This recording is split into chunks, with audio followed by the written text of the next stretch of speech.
Well, Chief Dennard, why don't you begin by just talking about your parents and coming to Cobb County, your early days here, and talk just a little bit about where you've lived prior to moving permanently to Acworth. Sure. I was actually born in Jacksonville, Florida, and my dad worked for the railroad. He was on the trucking side of the railroad. It was actually called Railway Express Agency. So that's how you got involved in trucking later on? Probably, yeah, absolutely, yeah. Okay. So he was with the railroad, with the trucking side of it, with Railway Express, and had the opportunity to transfer to LaGrange, Georgia.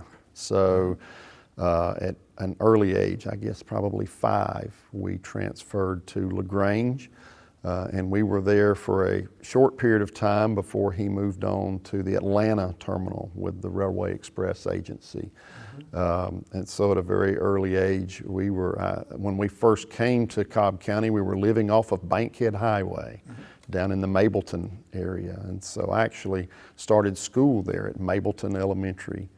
And I went first and second grade there, and then we started moving further north into Cobb County, made a stop in Smyrna, went to Smyrna Elementary for a little while, and then ultimately to what I consider the home that I was raised in, which was off of Roberts Road, and went to Bells Ferry Elementary School there, and then on to J.J. Daniel and Sprayberry High School. So that's how we ended up in this North Cobb area. And that was actually a Marietta address, but all of our stomping grounds, if you will, would have been Kennesaw and Acworth. And so all through my high school career, I was chasing around up here in Acworth and driving these roads up here and terrorizing the streets in Acworth. So that's how I came to be in Acworth, and then ultimately have lived in this North Cobb area ever since for over 50 years.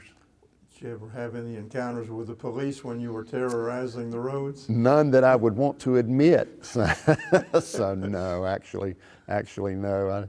I didn't get in any trouble when I was young, so I was blessed in that area. What was Roberts Road like back then, before Barrett Parkway and everything changed? Roberts Road was just a lot of woods, and I almost want to say portions of it were dirt. I don't think they were. It was just a little 2-lane narrow road down through there, and there was a hog farm down there owned by a gentleman by the name of Buman Hitt. And I used to go down and run around with his son on their property and just in that area. It was a lot of fun, had a lot of good times out in the woods there. My dad used to say, "Wayne, you should save up a few $1,000s and buy an acre of land over on Roberts Road." And my response would be, what in the world would I want with a piece of land out there in those woods? But that was wise counsel, and I didn't even know it, and I don't think he realized it at the time what wise counsel that was. How valuable is going to be. Yes, absolutely. Eventually.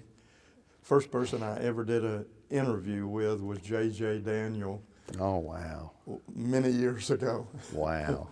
Wow, yeah. He was way up in his 90s at the time I interviewed him. Yeah. Okay, well, so you grew up, you went to different schools in the area, and let's see, where'd you go to high school? Went to Sprayberry High School. Sprayberry, okay. Yeah, and then I started going to college at,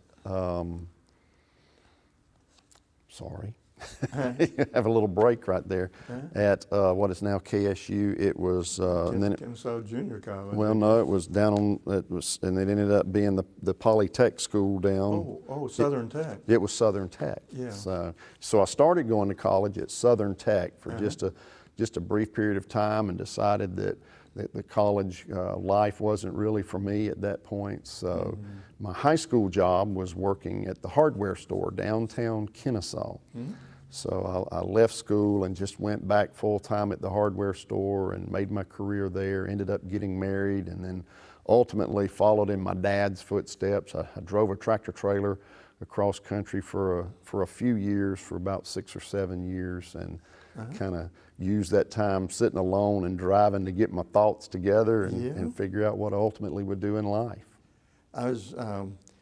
First of all, I wanted to ask you, you said Dave Collier was an influence on Oh, you. yeah, How did he, and he was the owner of Big Shanty Hardware? Sure, yeah. Dave was, he hired me while I was still in high school, and I still remember that phone call that I got from him one evening offering me a job to come in to work at the hardware store for $3 an hour. And That wasn't bad. so, no, it wasn't. And so I was excited to have that opportunity. And you know, of all the jobs that I've had in my life, that one was probably one that impacted me in such a great way, because still to this day, I can do some plumbing and I can recognize a screw and a bolt and the sizes and the plumbing sizes, pipe sizes, you know, and it's really come in handy around the house. My wife thinks I'm a wizard, and it was all because of Dave Collier and his influence on me, and some influence in leadership too that Dave had as a business owner and a property owner there in Kennesaw. Yeah, great.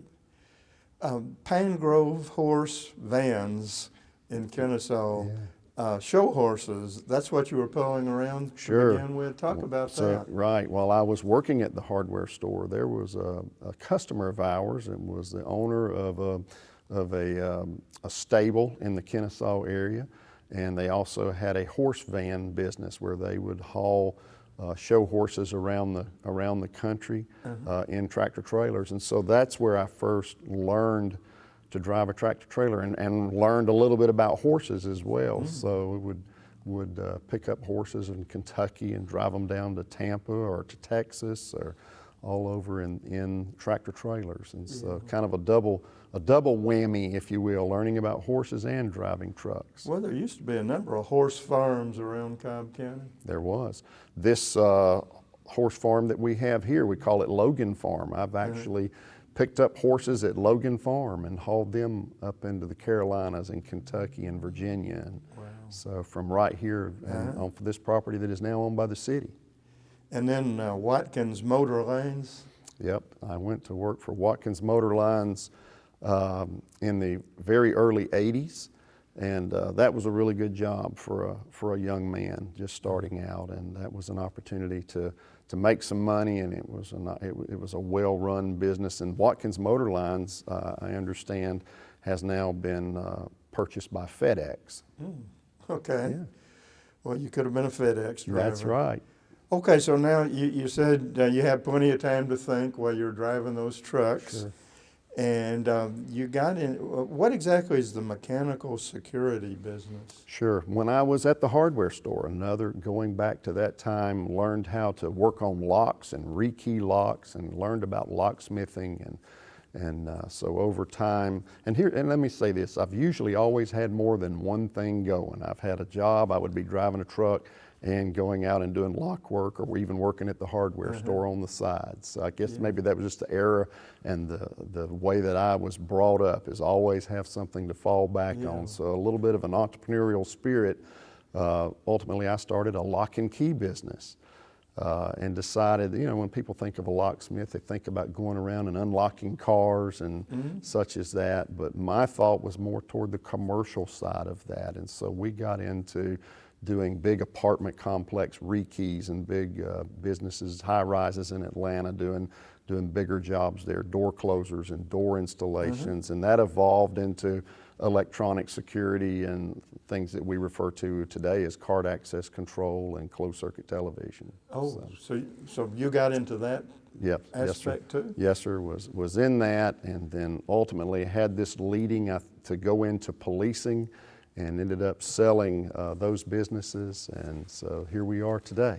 Now, you told Becca in your little pre-interview questionnaire that there was something that nobody knew about you that you were going to reveal in this interview about how you got into law enforcement. Sure. In 2000, in the city of Acworth, there was a trailer fire. It was a disastrous day, and 8 people lost their lives in that fire. And that morning, in a trailer fire? Yep, in a trailer park here in Acworth, in a mobile home. And 8 people? And 8 people perished in March of 2000. And that morning, I was on my way to my office in Smyrna with the security business. and heard this go out on the radio, on the FM radio, and just had this leading to come back home and just see if there was something that maybe I could contribute with through my church, and to see if there was some Which way church to was impact. that? It was Summit Baptist Church here in Acworth, and to see if there was a way that we could reach out to these families. And when I got there that morning, there were a lot of family members of those 8 that had perished on site, and it was a sad, sad day. I guess And so. so was able to come alongside my current church, which is North Star, and was able to be engaged in some ministry opportunities there that morning. And I think from that day forward, I just had this stirring that there's more that I could do to contribute toward our community here in Acworth. And so I believe that it was laid on my heart through evolving in time to become employed with the city and to take a position with the Acworth Police Department, and then the rest is history. Here we are 21 years later, and I'm the police chief here. Yeah. Well, I guess really what I was thinking that you had said is that it was a midlife crisis. It's absolutely, I think it was a midlife crisis. My wife didn't believe that I would be able to get through the process, especially the physical part of it at 40 years old in that day. And so, but yeah, it was a midlife crisis, but it was also a leading, I believe, from God to take this position with the police department. Did you keep your business going while you were? We did. We kept the business going for just a short period of time and started actively seizing opportunities to sell the business. Right. Now, you went to college, I guess, at that time, and it was, as I understand it, was an online program, Thomas University? Thomas University is where I completed my bachelor's degree in criminal justice. And then immediately following that, I was afforded the opportunity to go to the FBI National Academy, where it was a great opportunity for training and leadership training, and then pursued further with Columbus State University for my master's in public administration. Was that online also, or No, you went down there? that went down there, and it was a program that's designed for law enforcement professionals that are working, and so you would come down for a week at a time, and it's marathon class for that week, and get through that process, and it was about a 2-year process to complete that. Yeah, we've got some programs like that at Kennesaw State too. Right. You know, people come in on the weekends. Right, very much designed for working people to help them get that additional education. Yes. Right. What does it mean to be a Session 247 graduate of the FBI National Academy? The FBI has an academy for law enforcement professionals, and it's a process to be accepted into this. It's I think less than 0.5% of all law enforcement professionals have the opportunity to attend the FBI National Academy in Quantico, Virginia. And so I was blessed to have the opportunity to be one of the graduates in the 247th session of that. So this has been going on with the FBI and up in Quantico for a lot of years. I guess so. Yeah. So I was, and they run several classes a year, and I was blessed to be a part of the 247th session. How about that? Yeah, my brother lives about 20 miles from Quantico. Wow. That is, yeah.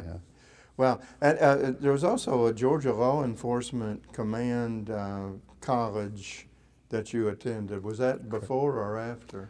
That was actually concurrent with the NA, or just before and just after continuing that process. That is a program that is ran through Columbus State University. It's a part of the master's program, but there's also a precursor portion of that called the Professional Management Program, which is also through Columbus State as well. Okay. Yeah. Now, what years are we talking about that you got your bachelor's and your master's? Talking about 2009, and then the master's was completed in 2012.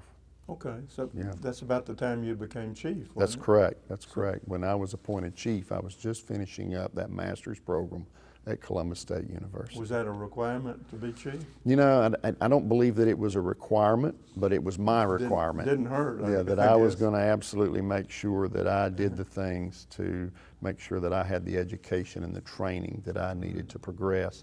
You know, and I think even when I was starting my college career, and even early into 2012, I don't think I ever had the, I don't want to say the desire, but I never intended to end up being the police chief. When I came here, I didn't intend to be the police chief. My full intention of all of these years has just been to contribute to this community and give the best that I absolutely had to offer. Well, when did you actually move to Acworth? I moved to Acworth, would have been in the early 90s, living in the city of Acworth at that time. But I've been in this North Cobb community, you know, from what I mentioned at Roberts Road and all for 50 plus years. Right. And let's see, I guess did your kids go to school at North Cobb High School? Yep. Or? My oldest son graduated from North Cobb High School, and he's currently out in Texas. He's a pastor out in San Antonio. I've got a daughter that went to North Cobb, and she lives in Kennesaw. And I've got two younger daughters that went to North Cobb Christian School and graduated from North Cobb Christian here in Acworth. Yep. Great. Yes, sir. Great. Now, you mentioned North Star Church a little bit earlier with regard to the trailer fire and so on. Right. When did you become a member there? We started attending North Star probably around 2004, 2005. We moved around from church to church a little bit, searching for a new church home. Went back to Summit Baptist Church, which was our church home for a little while. And I guess we joined North Star, probably finally joined in about 2012. We were regular attenders at churches in the area. We've been to Cedar Crest and North Star and Summit, so just trying to find that right fit for us. But about the time you became chief? Yes, sir. Okay. Yes, sir. And who is Scott Miller? Scott Miller was the pastor at Summit Baptist Church. He would have been the pastor during the time when I first entered law enforcement and when we were living in the city in the early 90s, and had great influence on my life. Great pastor, good leader, led me in a lot of ways and influenced me in a lot of ways. So thankful for the contributions that Scott made through the church and the community and to me. And he's currently his heart is more for foreign missions, and is currently a foreign missions pastor at a church south of Atlanta. Okay, great. Well, let me just ask you, your motivation for getting into police work is that you want to make a difference in the community? Yes, sir. How typical do you think that is among people that go into law enforcement? It's a challenge. Being in law enforcement today is, I believe, a challenge, and which sometimes challenge is good. It's good for us to rethink where we are in law enforcement and what we're doing. But today, you need to be more community-minded than ever. I was reading something lately that talks about the golden rule, and we all know what the golden rule is to do unto others as you would have done unto you.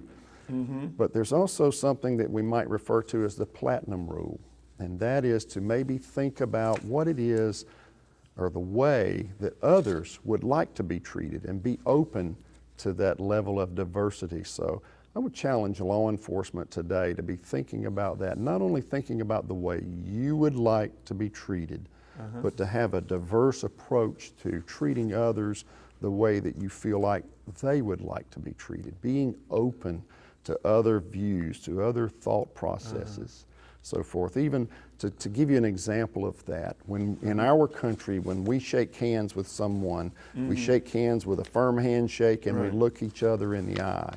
Well, in some cultures, to look someone in the eye might be perceived as a threat.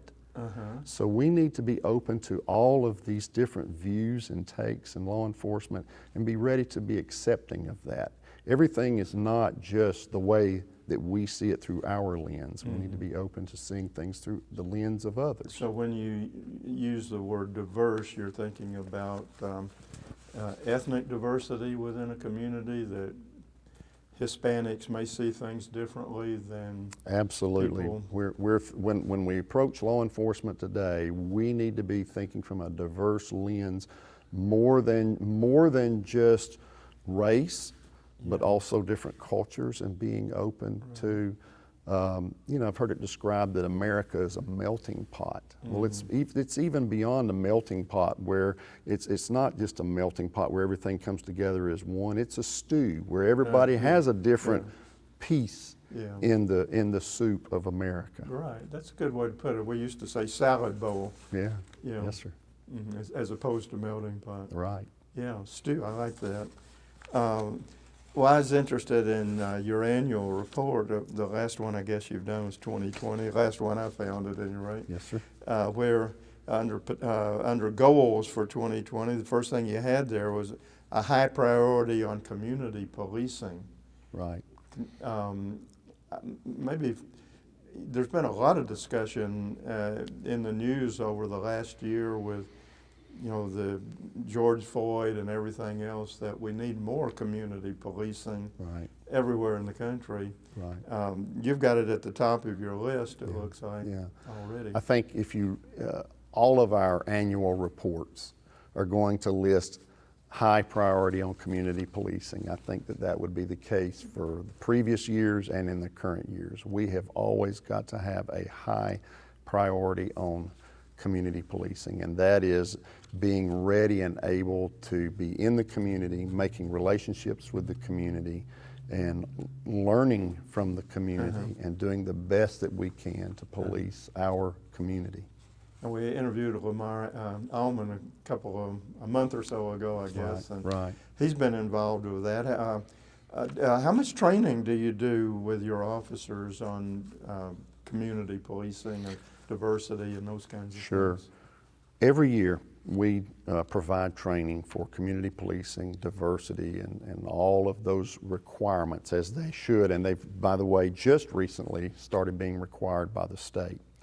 But community policing is so much more than just a training program or a 3 or 4 hour or a week-long class on such that. Community policing is a culture, and it is a culture that we invest in every day, every week, every shift, into every single officer. And quite frankly, if you come on board with the Acworth Police Department, you're going to have to catch that vision. And if you don't catch that vision for that culture of community, you'll have a hard time fitting in here, and you'll end up weeding out pretty quickly. So it's much more than just a training program. It is a culture and an expectation, and it starts at the top. And it starts at the top beyond the police chief. It starts with our mayor and our council, and it trickles down to the police chief and all the way down to our patrol officers. So you actually do weeding out? You will just, let's put it this way, if you're not with the program of community, you'll weed yourself out, because you really will be uncomfortable. I was speaking with a couple of our officers this week, and we were just talking about it. Why is it that we stay off of the news as far as issues with problems in the community? And the officers' response were that because you will be on an island to yourself if you're not part of the program, because it is so bought into by our officers and staff. If you're not a police officer that is buying into that community approach, you'll find yourself isolated. And I think an employment position with the Acworth Police Department would just ultimately be uncomfortable for you. And so actually it sounds like when you're doing your hiring, you're looking for people that buy into that. Correct. philosophy. I tell all of our recruits, the people that are desiring to become a part of the Acworth Police Department, I have a little spiel that I tell them that in Acworth, we're very community engaged. We're very oriented toward the community. And what that means to us is that we're going to love on the community at every opportunity. Don't confuse that with whether or not we're going to enforce the laws and take people to jail. We're going to do all of those things. The difference is when it's time to take someone to jail, we're just going to love on them all the way to the jail. Okay. We're going to treat them with the respect that they deserve and take care of everyone that we come into contact with. I imagine that's hard sometimes. I'm sure it is hard, but once you get used to it, once you buy into that process and you don't, and you try not to take things personally, it's your job. It's your job to protect this community, and it's your job to love on this community, and it's your job to take the people out of this community who don't love this community. And if you're in our city breaking laws, I perceive that as you don't love our community. We're just going to be very nice and respectful and loving to you while we take you out of this community. I sense in your report and what you're saying here today, first of all, that you have a lot of pride in the police department and what you're doing. But I think I sense that the police department in general has a lot of pride in protecting the community. Sure, I absolutely have a lot of pride, very proud of our police department and our men and women that work alongside me there. And I believe that our men and women share that same amount of pride. I believe that our people take ownership in the department. I think they come to work every single day with a desire to do the best that they can to protect this city, to be engaged in our community, and to keep crime rates low. And we're very proud of a low crime rate in the city. And if you're going to be a police officer, the Acworth Police Department is a great place to do that, because the community reciprocates that love and respect that we have for the community. That it is nonstop that we are complimented and thanked for the job that we do. As a matter of fact, one of our lieutenants in one of our meetings recently, one of our staff meetings, made the comment that if you did not turn on the news, if you were a police officer with the city of Acworth and you weren't watching the news and you had no idea what's going on around the country and in other agencies with issues between police and the community, you would not know that there's anything going on in the city of Acworth. And he followed that statement up with, the only thing you might notice is people are fighting to buy your lunch every day. So it is nonstop that we are complimented and thanked, because that is what represents what a great community we live and work in. I was looking at your law enforcement oath of honor.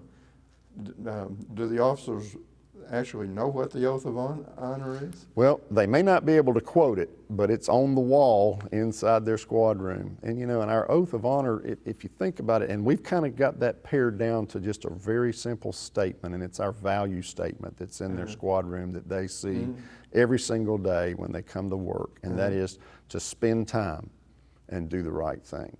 And that is so applicable in life and in law enforcement and in community. If we would all just make sure that we're spending the appropriate amount of time to get it right, to do things right, spending time with our children, spending time with education, spending time with our friends and our family, and then no matter what, in everything that we do, we approach it with integrity and we do the right thing. Spend time and do the right thing. You look to me like a lot of focus on character. Absolutely.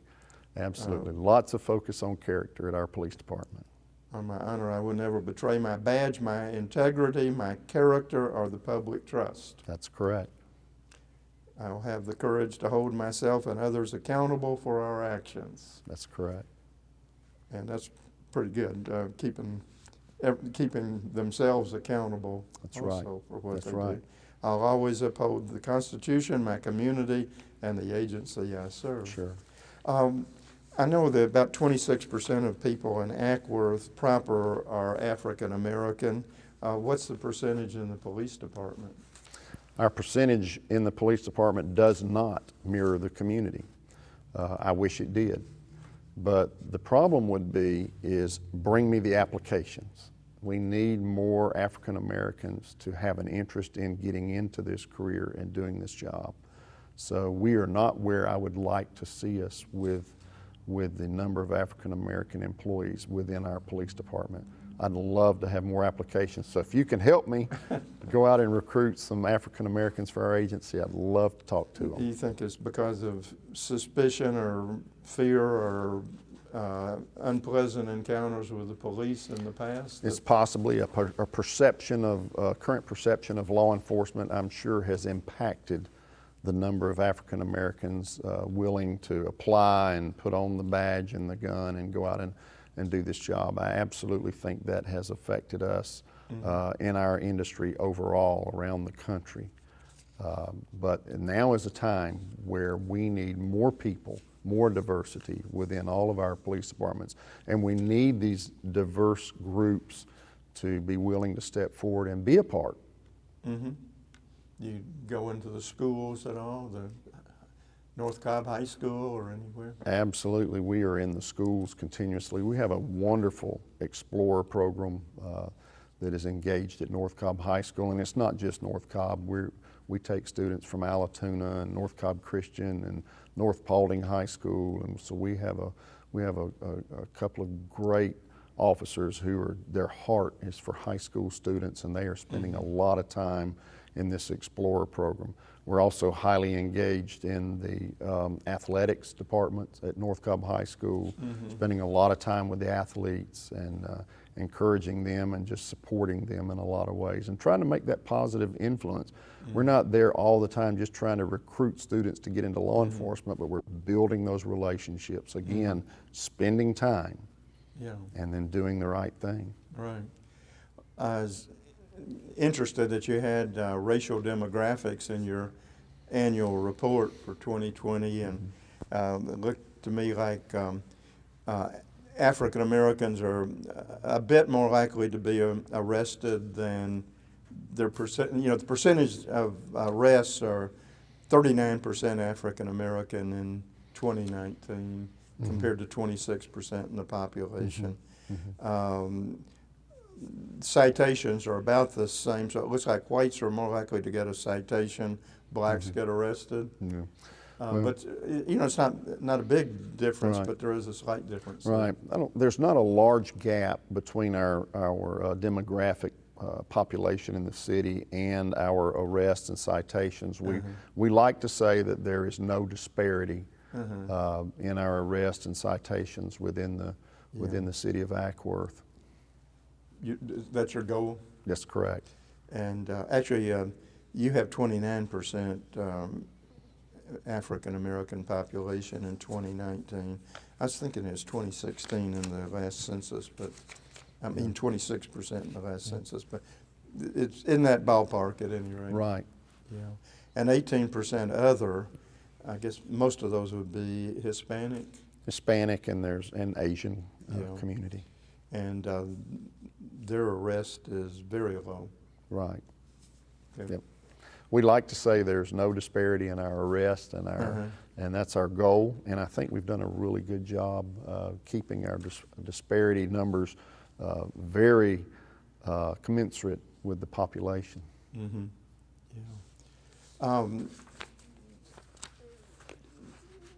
I noticed also in your annual report that for that I guess 2019, there were no weapons fired that year by police officers in Acworth, no firearms discharged. Soft hand controls, 13 incidents. Right. That's not a lot. Right. It's not a lot. What a soft hand controls means you just touch them on the shoulder, or maybe just put hands on them and encourage them along, if you would. So, like I said earlier, if you're going to be a police officer, Acworth is a great place to be a police officer. We have a great community that supports us. We have a great community that's compliant in so many ways with us, and so and we have a lot of training with our police officers in helping them to be able to learn to de-escalate situations. Of course, we train in use of force and training our officers about all the different options there are available to them in use of force, so that hopefully they're able to de-escalate a situation verbally and just with their presence, and take control of a situation without ever having to escalate that use of force. All of our officers, every single member of our police department has also had crisis intervention training. Okay. which is de-escalation on steroids, if you will, and that is the ability Yeah. to deal with people in any number of situations, including situations where there is a mental crisis occurring, and our officers have training on how to deal with folks in a mental crisis.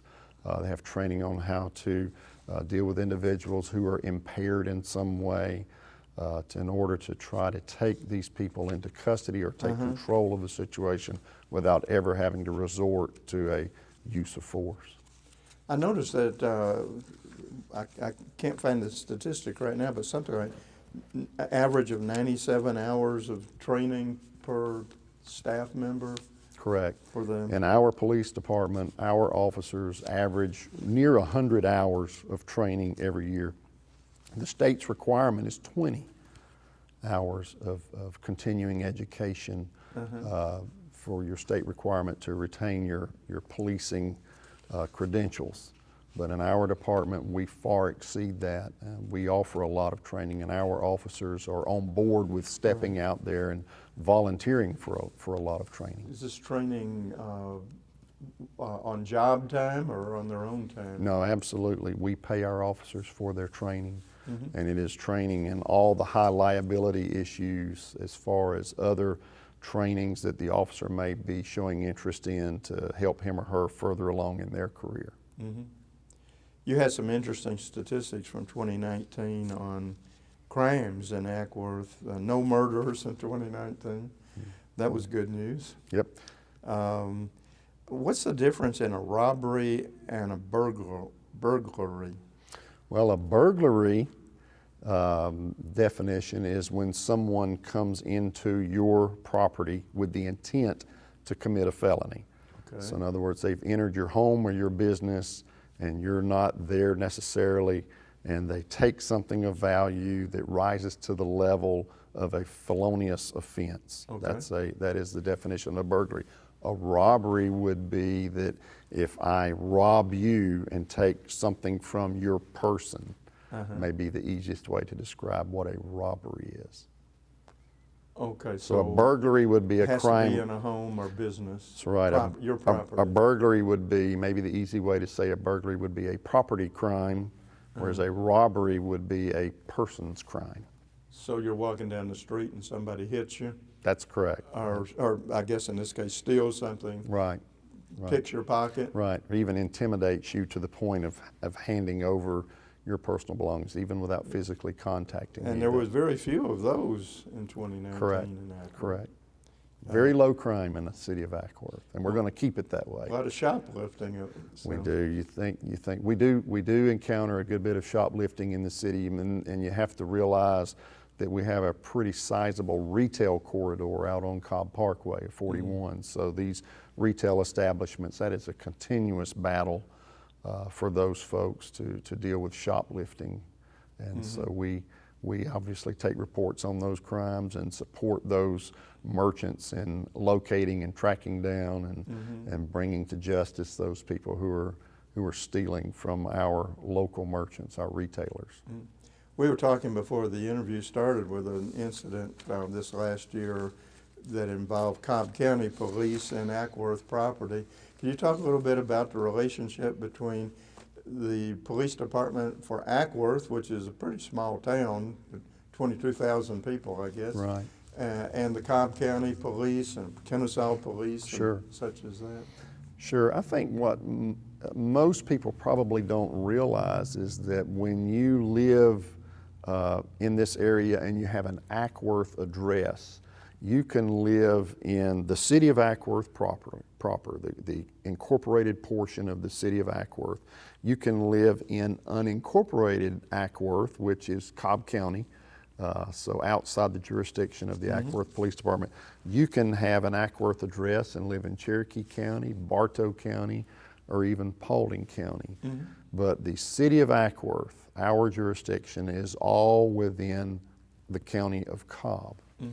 And so we have a wonderful relationship with our law enforcement partners at the Cobb County Police Department, our neighbors to the south, Kennesaw, and our neighbors to our north, east, and west, Paulding and Bartow and Cherokee County, and we work alongside these folks continuously. So we have an interstate that runs right beside our city. The city of Acworth does not incorporate any of Interstate 75. So, but we have, folks that might come off of the interstate at our exit, and of course we're dealing with those folks because our jurisdiction is right on the edge of the interstate. But because of that, because of the close proximity of all of these other entities and counties and jurisdictions, we have to work closely hand in hand with our partners in Cobb and Kennesaw and Cherokee and Paulding and Bartow counties. Great. Well, what would you like us to know about you and the police department that we haven't talked about today?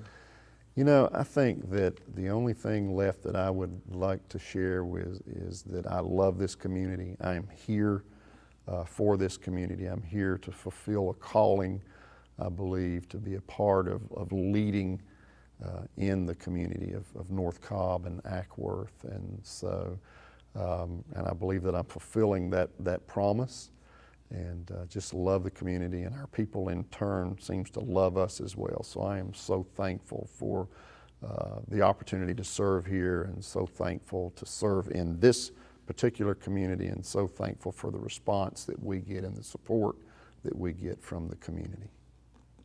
Great. Well, how much you plan on continuing to be chief for a long time to come? Or? I'll be the chief for a little bit longer, and then we'll see what happens from there. What about Acworth itself? How has it changed since, I guess, your early memories here from living on Roberts Road? Yeah, Acworth has changed a lot. I remember if you came up Cobb Parkway and you got as far north as Blue Springs Road, you were really out in the woods.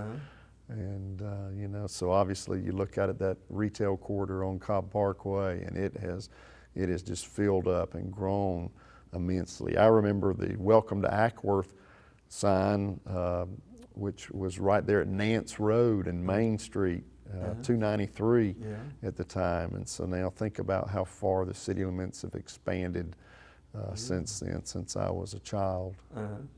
It's big, grown a lot. Great. Well, thank you very much for coming in today, and thanks for all the work that you do for the city of Acworth. Well, thank you so much. Glad to do it. Glad to be here. Appreciate you and what you're doing.